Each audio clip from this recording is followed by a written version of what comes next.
Saya mau tanya Ada itu saudara yang di kita atas ini, Pak Yusuf. Pak yang di Yusuf, atas ayo. itu apa itu? Di atas roh itu apa sir ya? Rahasia. Ya, sir, Ya. rahasia, sir. Boleh. Itu istilah Oh, itu ya, karena Al-Quran sendiri yang katakan, dia tidak dapat dikatakan sebagai sesuatu. Dia bukan sesuatu. Ya, di atasnya ruh ini bukan sesuatu ya. Itu ya Pak Yusuf ya. ya. Belum dapat dikatakan sesuatu. Dia berasal dari yang bukan sesuatu dan dia juga bukan sesuatu.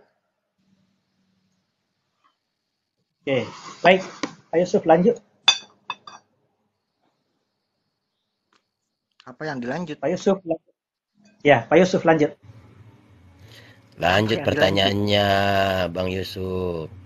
Jangan setengah-setengah, nanti nanti ditanya balik loh. Lagi.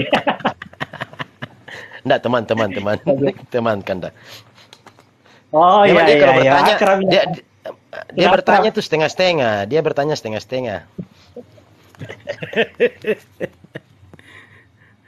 Kalau Lanjut dong sudah pertanyaannya ini, Boleh. biar kita bisa jadi kalau pembelajaran, BP Yusuf. kalau namanya sir ya, kalau namanya sir rahasia, berarti sudah nggak bisa dibahas. Kalau dibahas soal adab, nanti nggak dikasih Iya, iya. lagi jawabnya, nggak dikasih lagi Ya, kenikmatannya. itu aturannya ya. Jadi kalau seumpamanya ada sesuatu yang saya ketahui, lalu kemudian pengetahuan ini sebenarnya bisa saya sampaikan kepada Pak Andi. Tetapi karena rahasia, ya saya tidak akan sampaikan ke beliau. Nah, itu menunjukkan bahwa apa yang saya ketahui tadi bukan rahasia. Kenapa? Karena ini barang bisa diketahui orang lain. Berbeda dengan ini, berbeda dengan sir, ya. Sir ini tidak bisa ditahu kecuali yang bersangkutan datang sendiri ke sana. Yang disampaikan ke sini pengetahuannya, berbagai pengetahuan begini, tetapi setelah kita menjelaskan begini bukan berarti bahwa saya sudah tahu sir, belum pi. Ya, mesti dibuktikan bahwa telah ada pada diri manusia itu suatu keadaan yang saat itu tidak dapat dikatakan sesuatu. Tidak bisa disebut ini aslinya sir, ya. Disebut sesuatu salah. Disebut Tuhan salah. Karena kan kalau bukan sesuatu pasti Tuhan. Tetapi kalau disebut Tuhan salah, disebut sesuatu salah, makanya tidak bisa disebut. Karena dia tidak bisa disebut, maka dikatakanlah dia sir atau rahasia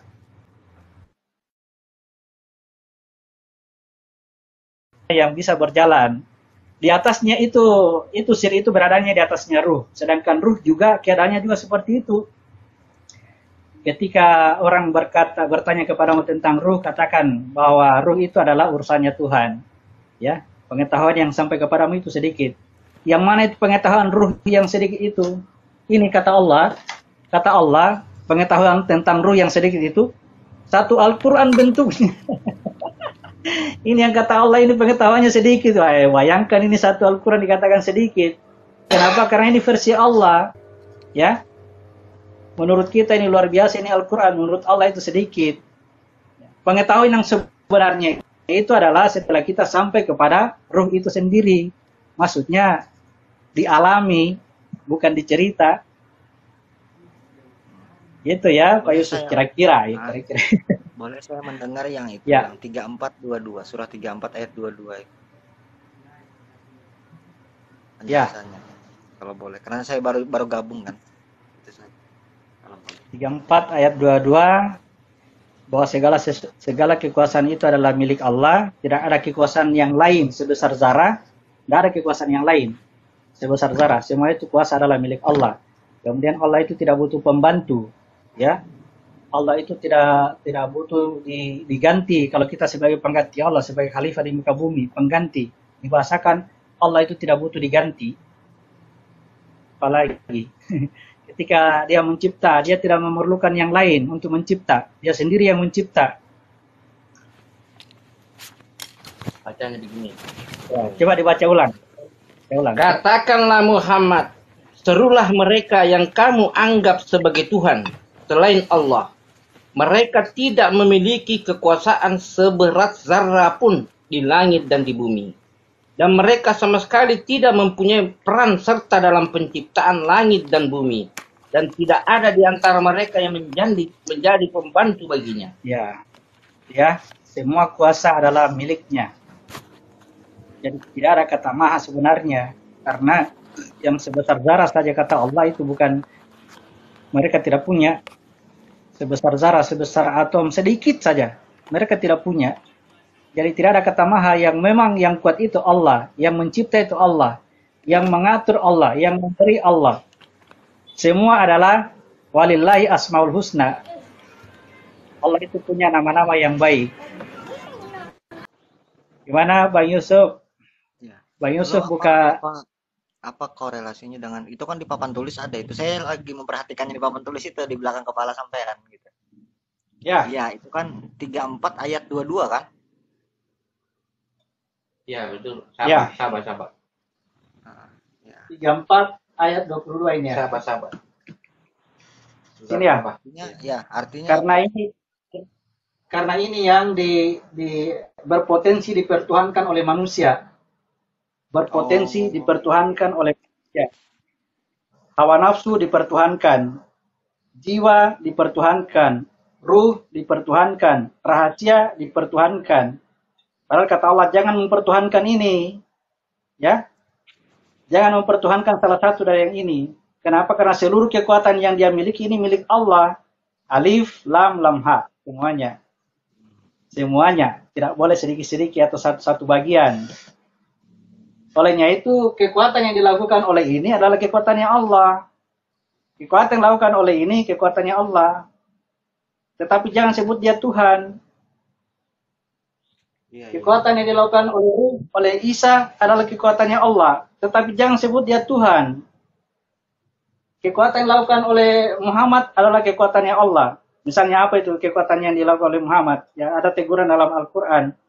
Ya, tugas pemimpin Muhammad menyampaikan yang memberi petunjuk itu adalah Allah. Nah, itu tegur dia. Jadi tidak boleh dilihat secara parsial, harus dilihat secara keseluruhan. Iya.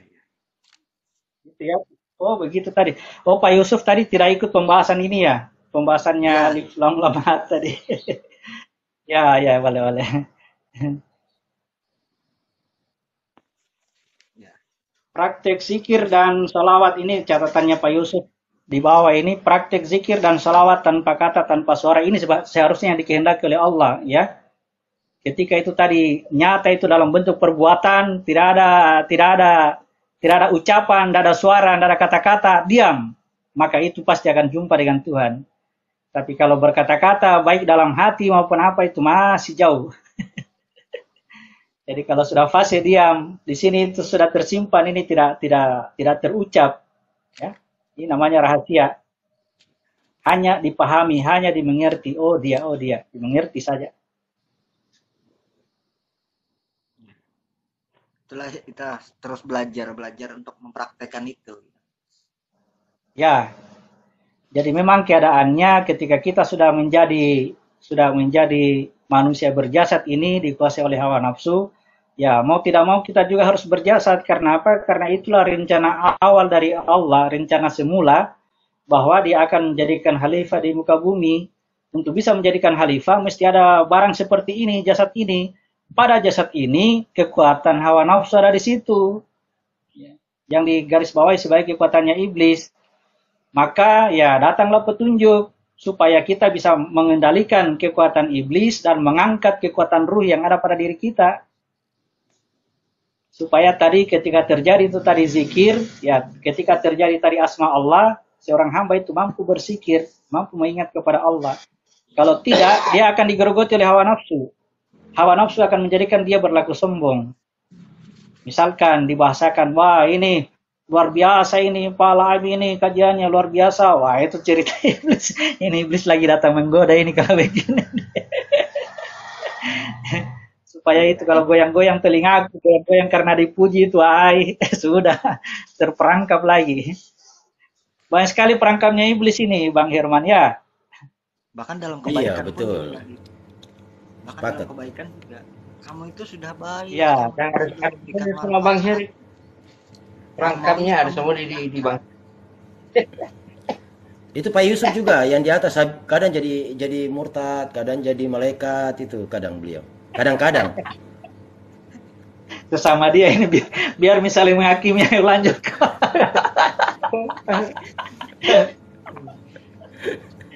Artinya Ini sudah sudah mulai ada terlanjur pendekatan. sudah ada terlanjur mulai akrab ini, biarkan dia.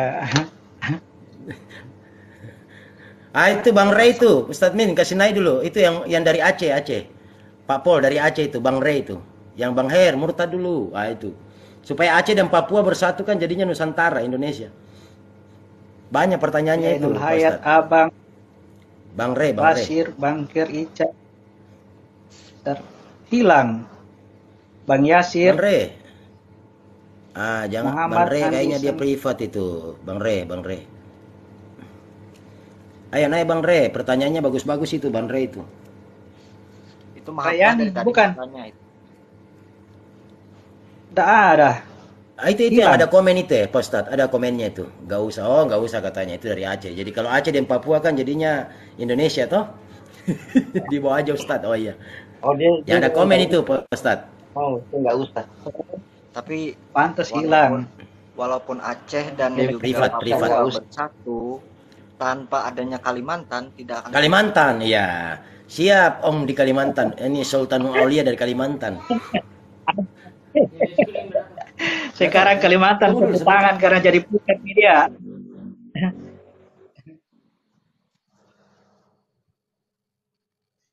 De Jong ini keseturun dan kasihan on terus gitu nunggu di sana mas. On terus kayak apa ini? Nah, penerikan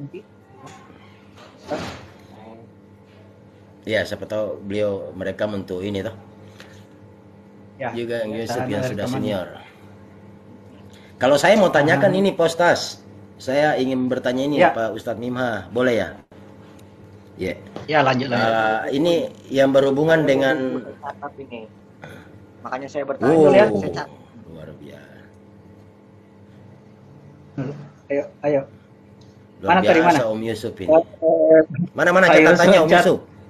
Kasih lihat. Wah, mantap. Matahari, bulan, bintang itu ilmunya Nabi Ibrahim itu. Hancurkan patung, bertemu bintang, bertemu bulan, bertemu matahari. Ternyata semua adalah alif lam lam ha. Ternyata dia namanya sendiri. Iya. Dia Nanti selalu kan begini dikatakan Ustaz. Tuhan. Ya, Dia habis catat, nanti dia ajar kita lagi di Komal sebelah, nanti dia ajar saya lagi ntar. insyaallah. Siap. Begitu Ini itu orang soleh namanya. orang soleh dari Kalimantan ini. Ya, itu begini maksudnya. Biarpun kita ini sebagai guru tetap belajar karena itu tadi kalau bisa kita berbagi ya. Apa yang bisa kita lakukan untuk berbagi? Wah, mantap Luar ini. biasa. Mantap. Ini nasabnya beliau ini nasabnya jelas ini, nasabnya jelas. Nasabnya TikTok. Ya. Ini Sultanul Aulia dari Kalimantan mewakili. Masya Allah. Oh. Kaf haya ain sod. Nah, Ya, kaf haya insot sudah jelas itu ya. Kaf haya insot sudah. Nah, itu Pak Ustadz Yusuf itu baru jelas, berarti niatnya belajar.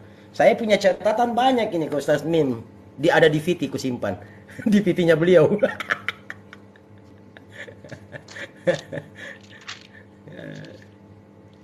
nah. Oke Kanda, saya sifat-sifat hewan. Oh, mana. Sifat iblis, sifat malaikat. Ini kan semua ada dalam diri nih. Ya. Betul, Nggak betul. boleh betul. kalau dikatain iblis tuh nggak boleh marah karena iblis ada dalam diri kita. Itu. Sohe. Binatang pun di Kalau- dalam diri kita. Ada Sudah mampu. Sifat-sifat binatang. iblis, malaikat, Hewan, manusia, rasul, tumbuhan, bahkan sifat Allah manusia. pun ada. Betul. Ya. Betul. Tinggal kesadaran kita dalam memahami ini, mengendalikannya bagaimana. Hmm. Ya. Saya mau bertanya mengenai pengalaman seseorang yang melihat wujud penampakan bentuk-bentuk seperti yang bertanduk atau bertaring atau yang bersayap besar yang warnanya merah seperti iblis. Itu iblis atau itu malaikat. Tapi di Al-Quran sendiri tuh apakah pernah mendefinisikan atau menjelaskan secara gamblang mengenai wujud atau bentuk dari mereka, dari iblis, jin dan lainnya? Ya. Atau itu hanya halusinasi? Ya, saya berikan gambar di sana ya, kelihatan ya. Saya perbesar dulu ini ya. Saya perbesar dulu kameraku ya, Bang Yusuf. Sebentar lagi baru giliran.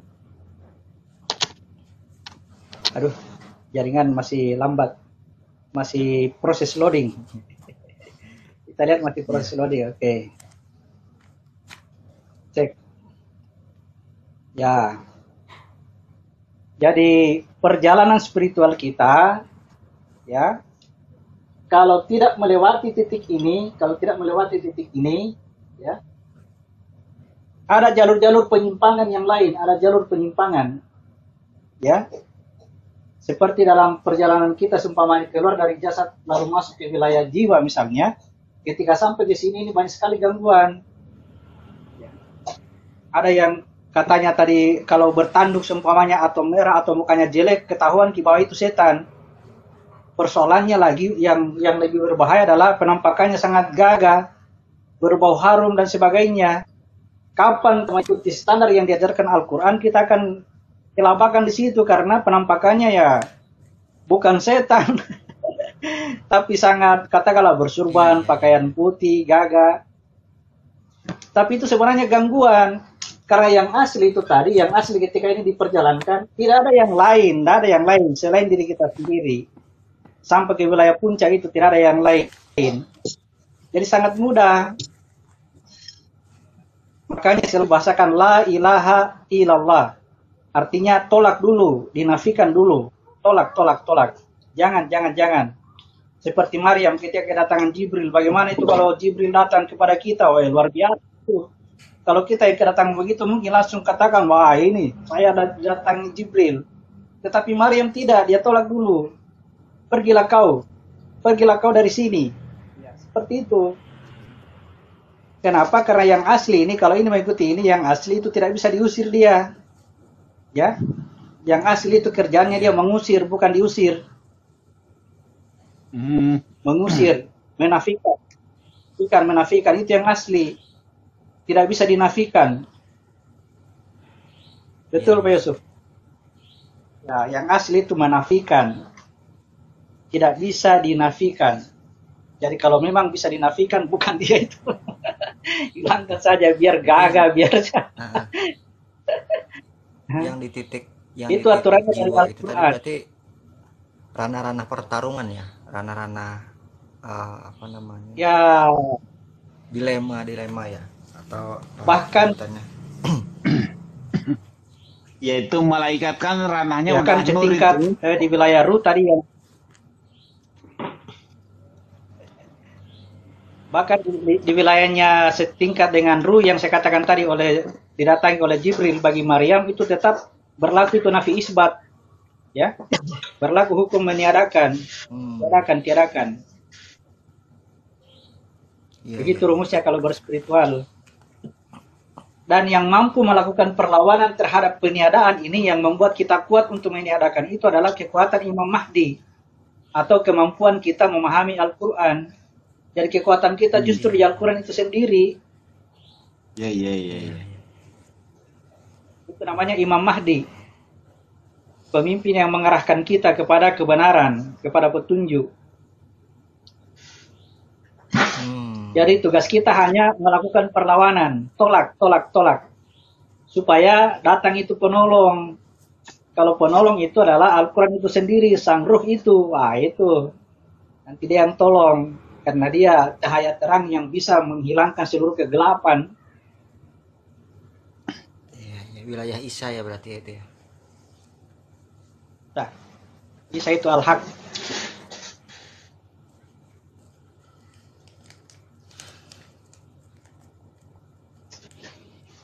Tapi memang itu yang diceritakan tadi sama Om Im itu memang Abi itu ngerasakan ketemunya di situ. Jadi Abi cara teorinya gini, kan kita ini Al-Quran ini kita pahami aja bolak-balik terus. Nah setelah itu kita ingat semuanya yang ada di pikiran kita ini, buang aja semua, hilangkan semua. Nah baru yang dari Al-Quran itu masukkan, gitu kan? Ya, jadi sama itu begitu, Abi. Ketika saya mulai proses belajar ini, memang apa yang apa yang tidak dijelaskan oleh Al-Quran itu saya tiadakan dulu. Nah, iya. Ini tidak dilakukan, Karena ilmu tiadakan dulu, jangan ketidaktahuan, lupa pakai ya. ini. Yang ada saja di Al-Quran. Begitu. Ya, padahal sebenarnya yang saya buang tadi sebenarnya ada dalam Al-Quran, hanya saya belum sampai ke sana. Saya belum tahu itu, saya belum tahu pemaknaan tentang itu. Tetapi pada saat saya belum dapatkan, ya saya kasih dulu, hilang dulu. Jangan dulu dipakai. Artinya yang saya bisa pakai pada saat itu adalah apa yang saya bisa praktekkan. Nanti lama kelamaan ditunjukkan, ternyata yang tadi yang saya sempat buang itu ya benar juga. Ketemu lagi ya. Itu jadi ya Memang benar ketemu itu. lagi. Akhirnya Memang itu tidak ada yang Al-Quran lain. itu yang jadi petunjuk itu memang nyata itu. Itu nyata ya. Ternyata bagi Iya. orang-orang yang berilmu. Ya nyata bagi orang ilmu kata Al-Quran yang dijelaskan Pandit. Gitu ya. Iya, iya. Makanya dikatakan Baik, al-ilmu kawan-kawan. nurun. Ilmu itu adalah cahaya. Ya. Kalau kita ikuti petunjuk, Terang benderang. nur itu asalnya dari ruh. Kalau kita sebut dia sebagai nur secara keseluruhan, mulai dari sumbernya, dari api itu pelita, kemudian cahaya keluar dari pelita disebut dengan nur, lalu cahaya keluar dari kaca disebut dengan nur, sampai masuk ke wilayah bentuk nyata kita sebut nur, itu benar. Tapi kalau Allah itu dia urai dengan cermat, ya, supaya kita tidak apa ya, tidak lebay. Hah? Tidak lebay.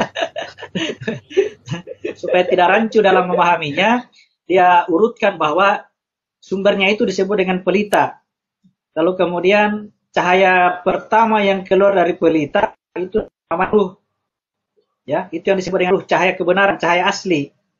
Lalu kemudian cahaya itu melewati kaca. Nah, kaca inilah yang kelihatannya seperti bintang. Yang keluar dari kaca ini itu yang disebut dengan nur. Dari nur inilah lalu diciptakan segala sesuatu. Aku ciptakan segala sesuatu ini Muhammad dari nurmu atau dari nurku. Kata Muhammad, Allah menciptakan segala sesuatu dari nurku. Itu betul. Bahwa dari wilayah segala sesuatu untuk masuk ke wilayah sana ketemu dulu dengan nur. Nanti sudah bertemu nur baru melewati tabung kaca, melewati kaca baru bisa bertemu ruh. Ya. Dibalik dulu cahayanya. Dari ruh itu baru bisa mencapai rahasia. Dari ruh dulu. Kalau wilayahnya Isa dulu. Ya. Kalau kita sudah dapatkan Isa itu sudah luar biasa. Karena Isa itu dia sebut dirinya sebagai Abdullah. Aku adalah Abdullah. Aku adalah hamba Allah. Abdullah ini bapaknya Muhammad loh. Nah iya Jadi itu. kalau dia Nah, lepas itu. lagi Nah, bungkusnya maka keluar. nah itu gimana Om? Memang jadi perdebatan juga itu. Katanya bapaknya Muhammad itu justru Isa itu. Nah itu gimana? Memang itu kalau Allah membuat tanda, ya tanda tertulis maupun tanda nyata dengan sangat terperinci, ya sangat tepat. Dengan tanda nyata lahirnya Muhammad bin Abdullah, ya dengan ibunya Aminah. Kita bayangkan saja masih berada dalam kandungan itu Abdullah harus ditiadakan. Kenapa Abdullah itu ditiadakan? Karena yang mau lahir ini adalah Abdullah juga. Paham ya? Oh iya. Bisa paham kalau dibahasakan? Iya, Tidak iya. boleh ada Paham, dua paham. Abdullah, tidak boleh.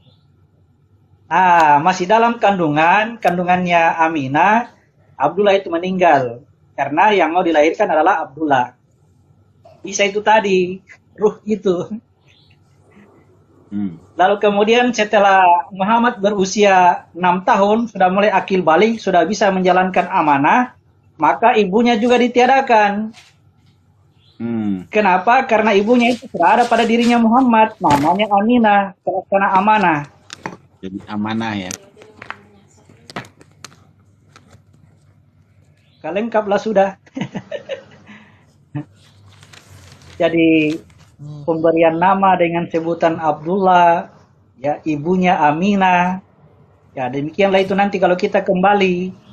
Kalau kita mau kembali, ya kita harus wujudkan dulu itu yang namanya Muhammad. Bagaimana cara mewujudkan yang namanya Muhammad? Ya, kita jadikan dulu diri kita ini sebagai Abdullah. Jadi dulu sebagai hamba Allah, bukan hamba nafsu. Hamba hawa nafsu. Hamba Allah dulu, Abdullah dulu. Dan laksanakan amanah supaya ibu kita itu bernama Aminah.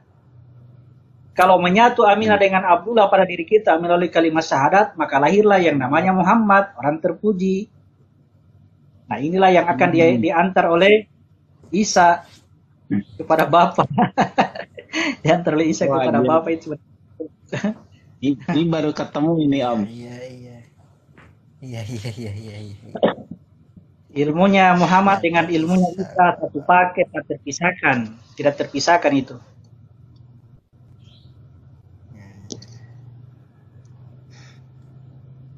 Iya, iya. Diantarkan Isa Kalau udah kepada ketemu Bapak. gitu kan Bapaknya baru Muhammad dikatakan juga tidak ya, ada Pak? keraguan di situ. Tidak ada keraguan. Sadaqallahu lazim. Sadaqallahu lazim. Maha benar Allah dengan segala. Ya, itu ucapan orang-orang yang tidak ragu itu. Sadaqallahul azim. Maha benar Allah dengan segala firman-Nya. Nah, Ya, sadaqallahul azim. Bismillahirrahmanirrahim. Sadaqallahul azim. Alhamdulillah. ya itulah kita masih apa ya? Kita masih bermain pada kata-kata. Ya, padahal harusnya kita maknai ini apa ini? Kenapa Allah ini dibenarkan dengan firman-Nya ini maksudnya apa? Itu enak dipelajari kalau begitu. Kalau kita hanya cukup dengan kalau sebelum baca Al-Quran baca basmalah, baca ta'awudz, selesai baca Al-Quran baca sadaqallahul azim. Ya, kita hanya disuruh bermain di situ. Nah itu kalau awalnya kan tahu gitu ya, itu kan udah jelas tuh. Aku berlindung, kitanya itu udah nggak ada itu sebenarnya. Iya. Itu kalau sudah dimaknai ya Binto sudah cocok itu kalau dimaknai. Tapi kan ini Terakhirnya udah maha benar kan? jadi tidak ada yang salah dari apa yang diajarkan dalam bentuk ucapan itu, itulah harusnya sebagai standar kita berpikir. Ya, satu saat kalau sudah dewasa harusnya berpikir. Kenapa seperti contoh misalnya, kenapa saya disuruh mengucapkan 2 kalimat syahadat padahal saya tidak pernah menjadi saksi? Nah, ini pertanyaan orang yang berpikir, ini pertanyaan bagus ini. Tapi kalau orang tidak paham langsung katakan ya ikuti saja apa yang diperintahkan Nabi. Iya.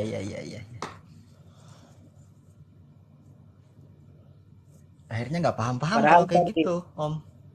Nah, padahal kalau kita lihat ini tadi yang di gambar ini, nah, di sinilah baru kita mengerti pantas dari awal kita diajarkan untuk mengucapkan kalimat syahadat.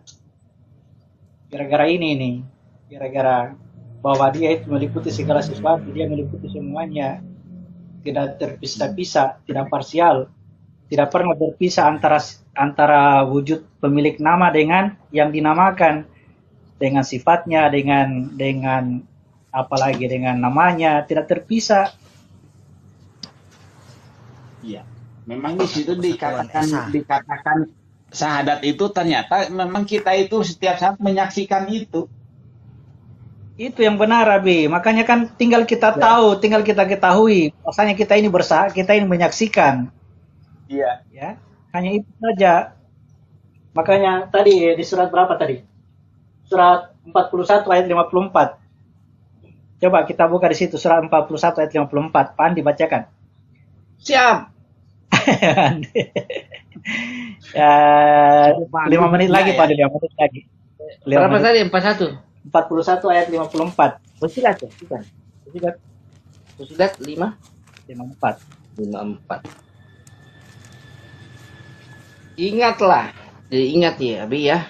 Ingatlah. Ya. Sesungguhnya mereka dalam keraguan tentang pertemuan dengan Tuhan mereka. Ingatlah Abi ya. Sesungguhnya Ya. Dia Maha meliputi segala sesuatu. Ya, sesungguhnya dia meliputi segala sesuatu, tapi kita ragu. Ragu enggak? Kalau tidak ragu itu berarti Al-Quran yang salah. Harusnya itu kita perlu ragu. Karena Al-Quran berkata begitu. Ingatlah, sesungguhnya mereka dalam keraguan tentang pertemuan dengan Tuhan mereka. Ingatlah, sesungguhnya Dia maha meliputi segala sesuatu. Masih ragu? Kalau masih ragu berarti Al-Quran benar. Sadaqallahul lazim. Al-Quran benar. Karena itu ya, ada yang membahas bahwa segala wujud itu adalah wujudnya. Betul, tapi tidak berujung pada ini, pada aplikasinya, prakteknya seperti apa ini nanti ini. Jangan sampai kita pegang batu, ucapkan nama Allah, lalu lempar orang. Masya Allah. Antara ucapan dengan perbuatan bertolak belakang. Makanya kan Abi dapat itu, mana itu lagu itu ya, tahu orang mana, orang Malaysia kayaknya itu kan, yang Abi bikin di foto itu, wujudku bayanganmu itu. Wujud bayanganmu, iya. Itu tadi yang ditulis Bang Yusuf itu bagus itu. Tinggal didalami, dicermati, direnungi. Mata, aku melihat dengan matamu, aku mendengar dengan telingamu. Ya, aku adalah dirimu ya. Ya. Tapi bagaimana caranya pengetahuan itu? Sudah fana. Ya. Sudah tidak ada pengakuan. Tinggal bagaimana caranya pengetahuan itu saya mengerti kolbu, itu dia. Karena itu tadi cahaya-cahaya itu. Cahaya itu belum masuk ke dalam kalbu, tidak akan menjadi iman. Kalau tidak akan menjadi iman, maka antara ucapan dengan perbuatan pasti berbeda. Tidak sejalan. Jadi yang diupayakan supaya cahaya-cahaya tadi itu masuk, menembus kalbu. Dan kalbu menguasai diri kita. Sehingga yang terjadi itu adalah ya bukan lagi teori, melainkan betul-betul bahwa ya qulubul mu'minuna itu baik Allah, kalbunya orang beriman baiknya Allah. Itu baru benar. Iya, itu yang iman sejati. Ya. Ya, yang ditulis Pak Yusuf itu cahaya-cahaya itu. Cahaya. Tinggal dimasukkan ke dalam kalbu. Ada yang menggunakan metode tafakur, ada yang menggunakan metode meditasi dan sebagainya. Yang terbaik ajakan Nabi itu adalah dengan cara mendirikan sholat. Karena ini menggerakkan semua pengetahuan masuk ke dalam, ya supaya dia menguasai diri kita. Sehingga betul-betul cahaya Allah yang keluar, tidak perlu lagi dihafal tadi. Ya, dia akan berjalan secara alami, secara naluri. Makanya dikatakan sholat mempengaruhi akhlak, memperbaiki akhlak. Tidak perlu diajari akhlak, akhlak itu akan lahir sendiri. Karena kalbu sudah dikuasai oleh itu tadi, cahaya tadi. Akhlaknya dipastikan. Bagaimana mungkin? Apalagi mungkin ketika Al-Quran 30 juz masuk ke dalam diri ya. Jadi Al-Quran berjalan itulah. ya. Semua ucapannya adalah ayat-ayat. Itu kan sebenarnya yang dibilang metode tafakur, yaitu sholat itu kan, karena sholat itu dia itu khusus, amalannya khusus.